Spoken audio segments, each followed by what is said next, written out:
Assalamualaikum warahmatullahi wabarakatuh. Selamat malam semuanya.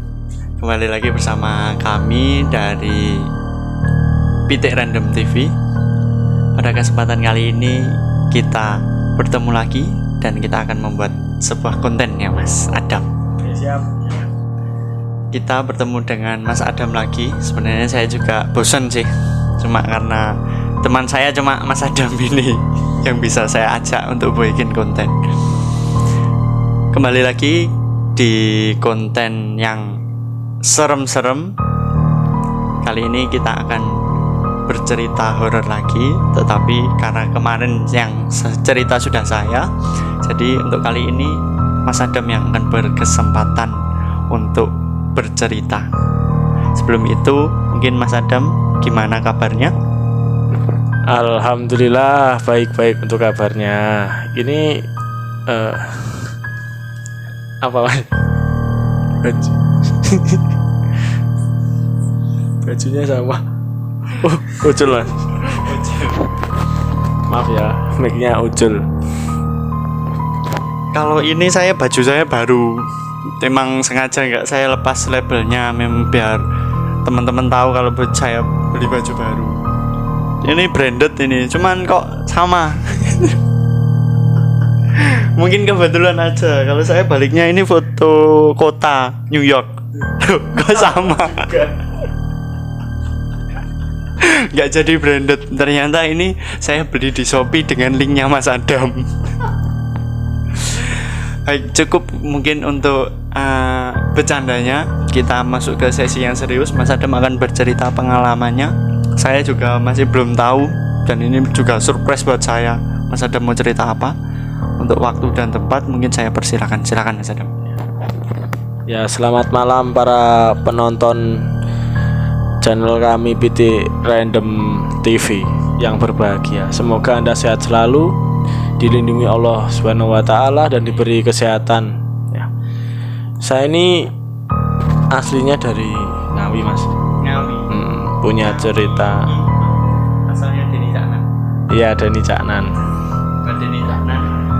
Selamat. Subscribe maksud saya. Jadi aku itu punya, kalau rumah satu sih, rumah orang tua lah. Nah dulu itu waktu MTS pertama kali kelas 1 SMP, MTS itu ayah ibuku ke Kalimantan Mas. Ke Kalimantan, saya di situ sama nenek, sama Mbah Kung, almarhum Mbah Kung. Buat yang nggak tahu Mbah Kung, kakek. Ya kakek. Jadi ceritanya itu di rumahnya kakek. Ya. Ini apa ya? Buat keluarga saya ya pasti udah tahu, apalagi teman-teman saya Ferry, Rizal, sama Helmi atau Cemong. Iya, Mas Cemong, sahabat saya semua itu di desa. Nah itu awalnya gini Mas, aku itu kan nggak berani tidur sendiri waktu MTS itu, masih kelas 1 itu. Nah aku ngajak Ferry sama Helmi tidur di rumahku. Ya pertama suruh nemenin aku itu Mas. Nah, kemudian di rumahku, pertama di rumahku itu kan, terus di depannya itu rumahnya Mbah. Nah agak janggal itu waktu aku ke kamar mandiku di belakang Mas, dekatnya pintu belakang, kan ada 2 pintu, di depan sama pintu belakang yang arah ke kandang ayam sekarang itu. Nah itu setiap Ferry ke sana, kan kita selalu nonton bola jam 1, jam 2 gitu kan, malam-malam itu. Setiap Ferry ke sana nginep ke rumahku, katanya Ferry itu mesti bau busuk di sana di belakang rumahku itu. Terus akhirnya berapa bulan itu aku ngajak lagi temanku itu namanya Pandi, Alfandi namanya itu. Dia itu bisa apa ya, kayak dimasukin gitu Mas, jadi ya kayak dimasukin mungkin makhluk-makhluk halus ya. Bisa jadi perantara gitu. Perantara ya. Jadi terus ditanyain, nantiku dimasukin sama temanku yang bisa kayak gitu. Nah katanya itu di situ yang masuk itu kuntilanak. Jadi seketika itu suaranya Pandi itu jadi kecil mas. Beda dari biasanya. Beda dari biasanya kan. Pandi suaranya gede, orangnya juga gendut, agak gendut, gede. Jadi seketika masuk itu ya gini, ditanyain sama teman, siapa namamu? Diem dia. Ayo cepat, siapa namamu? Tetap gini kan. Akhirnya ketawa dia. Terus bilang, nggak tahu dia nggak mau jawab namanya. Terus cerita, ditanyain, kamu udah berapa lama di sini? Wes pirang tahun we ning kene. Katanya udah hampir 300 tahun di situ. Iya, di situ bekas rumahku itu bekas musola mas. Bekas musola. Sekarang jadi musola Al-Barkah tuh di tempat. Nanti orang-orang yang nonton video ini, tetangga-tetanggaku jangan takut ya kalau main ke rumahku. Terus kemudian ini ada cerita lagi di rumah kakek, rumahnya mbahku. Nah, betul. Nah di situ itu saudaraku ada 2, om sama bule. Nah yang yang omku itu adik ayahku itu udah tinggal sama istrinya di Tawun, desa Tawun namanya. Kemudian suatu hari itu datang ke rumah kakek itu, dia bilang, nah di sana itu ada apa ya, dulur saudaranya Mbah Kung itu yang udah meninggal. Saudaranya Mbah Kung yang udah meninggal. Nah, di situ udah lama nggak ditempatin kan di rumah itu. Nah, kosong. Terus kemudian ya aku sama omku kan sering ke situ, ke rumah kakek itu. Lah ternyata ada yang bilang sing saudarane Mbah Kung itu masih sering nyabu. Ya kayak kayak melihat sosok itu, padahal sosok itu kan sudah lama meninggal gitu ya. Udah nggak ada. Terus abis itu aku sempat dibilangin sama tetangga di situ, loh Pak, ya saya nggak berani nyebut namanya ya teman-teman ya, itu kan udah lama meninggal. Terus ya masih di situ, itu nggak jauh dari rumahku mas. Ya kan di rumahku kan depan ya, mulai depan deket, tak gambar ya, depan itu jalan menuju arah masjid. Nah depan itu rumah tanteku, jadi rumah bule, rumah sing sekarang ditempati Mbak Uti. Nah Mbak Uti sama buleku di situ. Terus masuk ke ya dagang lah, dan satu tanah Mbah Kung. Terus lah rumahku di paling pinggir barat ini, deket Tegalan. Ya deket Tegalan itu kan. Habis itu di sebelah kanannya kosong, dulu bekas kolam lele. Teman-teman kalau lihat rumahku ya, dulu bekas kolam lele. Dari situ yang katanya saudara Mbah Kungku itu bersih-bersih di situ, masih ada di situ. Aku nggak percaya juga kan. Jadi kalau orang yang nggak tahu bahwa saudaranya Mbak Mas Adam ini sudah meninggal, berarti meyakini bahwa emang yang bersih-bersih itu saudaranya kakungnya Mas Adam. Nah, yang bilang itu tetanggaku itu orang baru di situ, Mas. Oh iya, jadi belum tahu historinya seperti apa gitu. Sedangkan kami sekeluarga itu diam sama orang itu diamnya gimana ya? Ya kita nggak bilang kalau Mbak apa ya, dulu aku manggilku Mbah sih. Mbah itu udah nggak ada. Nah, terus itu 2 tahun berikutnya setelah kejadian itu, Mbah Kung saya kan sudah meninggal 2014 atau 2000 berapa? Aku masih kelas 3 MTS itu meninggal kan di situ.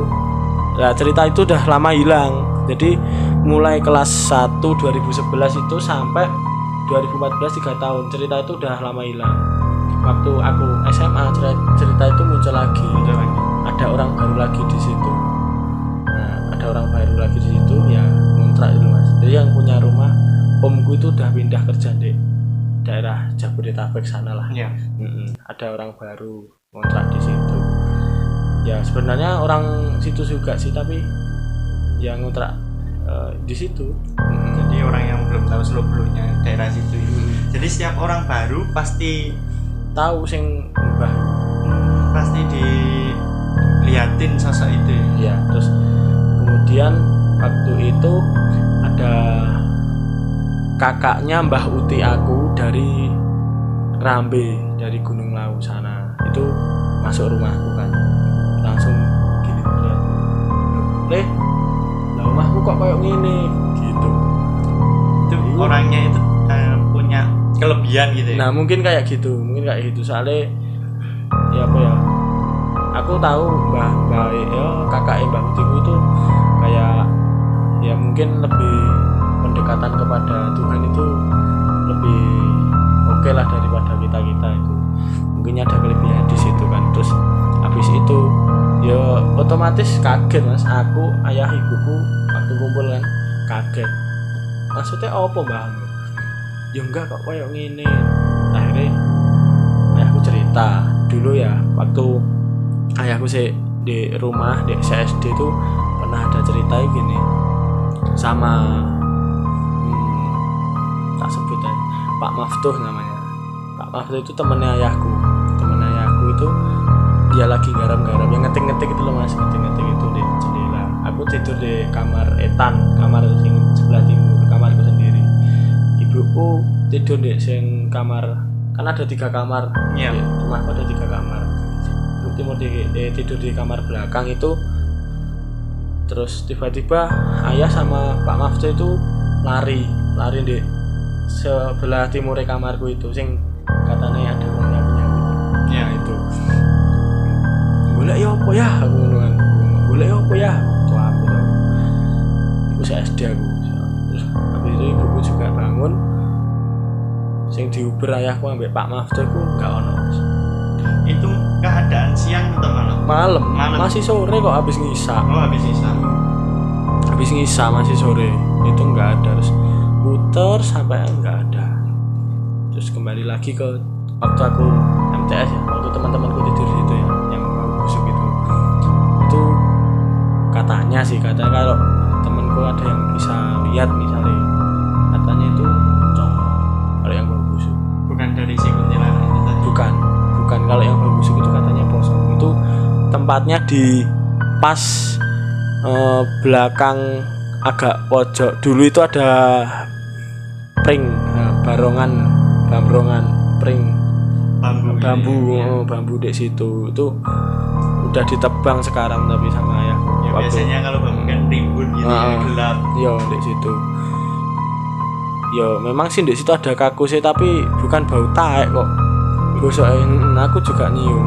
Biasanya beda kalau bau kotoran manusia sama itu baunya juga beda. Yo beda. Terus setelah itu sing teman-temanku tidur di situ ya banyak yang cerita-cerita nggak beres rumahmu. Jadi satu persatu nggak mau tidur. Yang cuma berani tidur cuma Ferry sampai kapok gitu ya. Cuma Ferry tok sing sampai sekarang si kontak sampai aku Ferry tok. Terus habis itu kita langsung lanjut ke sing orang nyapu itu.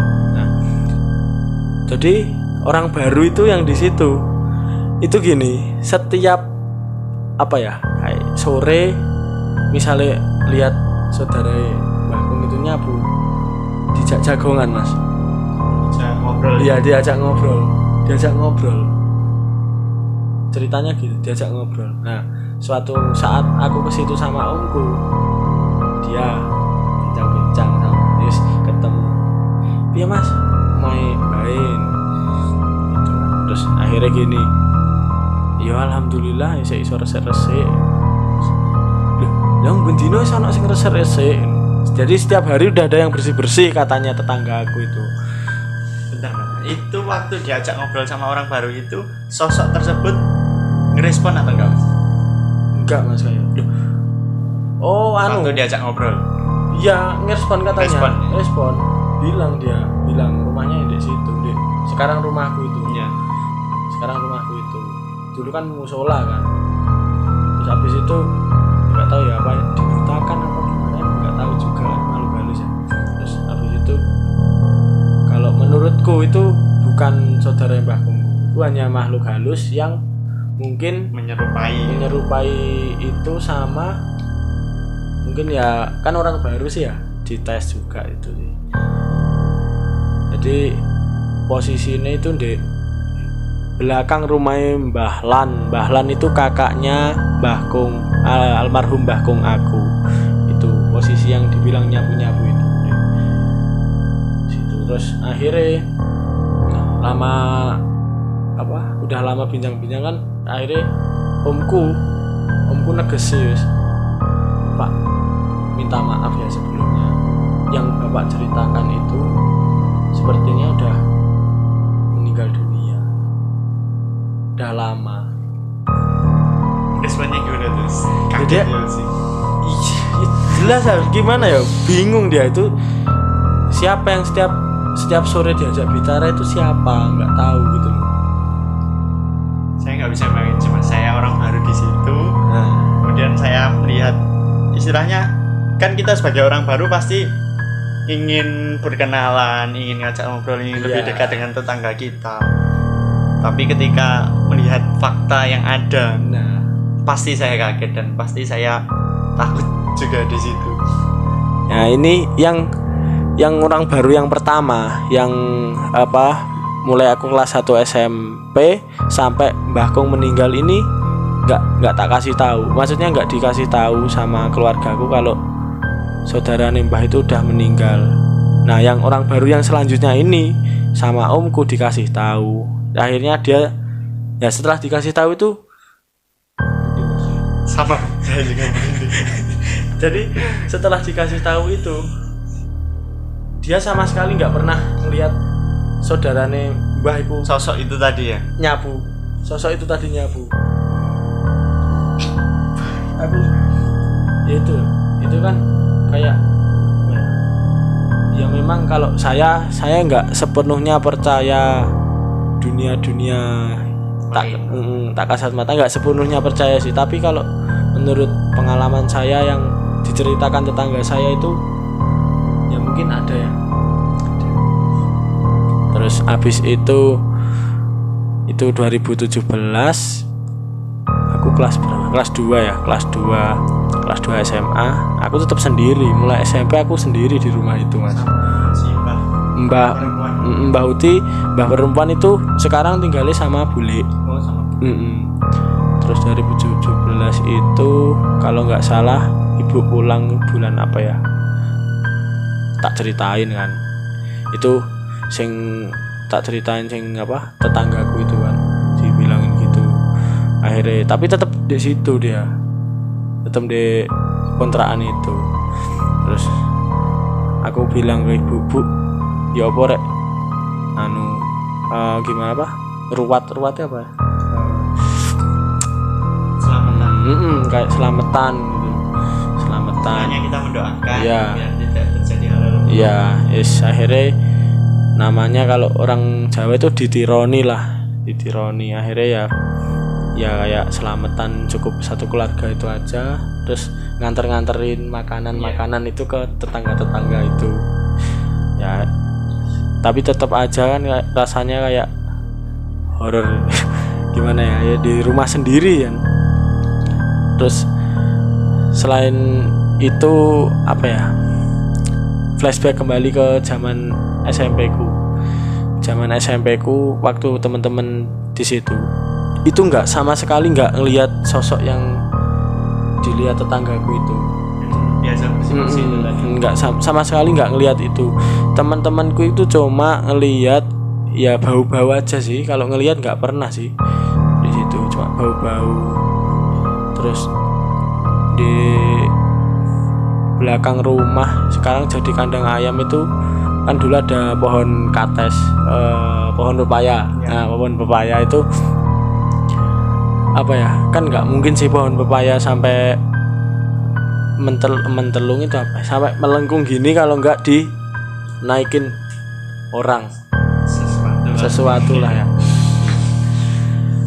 Nah itu juga ada, jadi pohon pepaya itu sampai melengkung gitu loh Mas. Aneh kan. Nah terus janggal di rumahku itu, belakang rumahku. Kalau soalnya posisi rumahku tak gambarin ya. Posisi rumahku itu paling belakang. Di depannya itu ada rumahnya tetanggaku Pak Sutik namanya. Terus sininya di depannya sebelahnya Pak Sutik itu rumahnya Mbah sekarang. Terus ini lahan kosong bekas kolam itu, belakangnya sekarang kandang kambing. Ini kandang ayam, rumahku di paling pinggir Mas. Nah, salah satu lagi di sebelah dulu itu ada pohon trembesi namanya. Jadi di antara rumahku sama rumahnya Mbah Ismiran itu ada tegalan ya sekitar 50 meteran lebih lah lebarnya itu. Itu di jalan trembesi itu sampai nyebrang jalan ke warungnya Mbah Minem. Ke belakang ada pohon trembesi lagi dekat sawah. Itu belok kanan di belakang rumahnya Mbah Ngudi, terus lurus ke sawah sana. Itu katanya jalan besar. Tahu yang aku maksud? Jalan besar. Yo, jalan besar makhluk halus. Nah, wah, sumpah merinding kau. Ini beneran nih. Nah, terus sing arah ke selatan dari pohon trembesi di antara rumahku sama Mbah Ismiran itu arah selatan mentok di belakang rumahnya Mas Abin, mbahnya siapa lupa aku namanya. Terus itu ke barat itu tembusnya di gang selah-selahnya rumahnya Pak Mamat sama Bu Asma. Itu depannya ada rumah kosong dekat rumahnya Pak Maftuh, gandeng rumahnya Pak Maftuh itu. Ada rumah kosong ya, terima kasih teman-teman telah dulu itu pernah buat di channel jualan pot TV. Itu gagal. Dan untuk sebelumnya kami mohon maaf karena di tengah-tengah pembuatan video tersebut ada gangguan dari yang nggak tahu, mungkin dari HP-nya atau dari mana, sehingga video kami terpotong. Ya mohon maaf sebelumnya ya.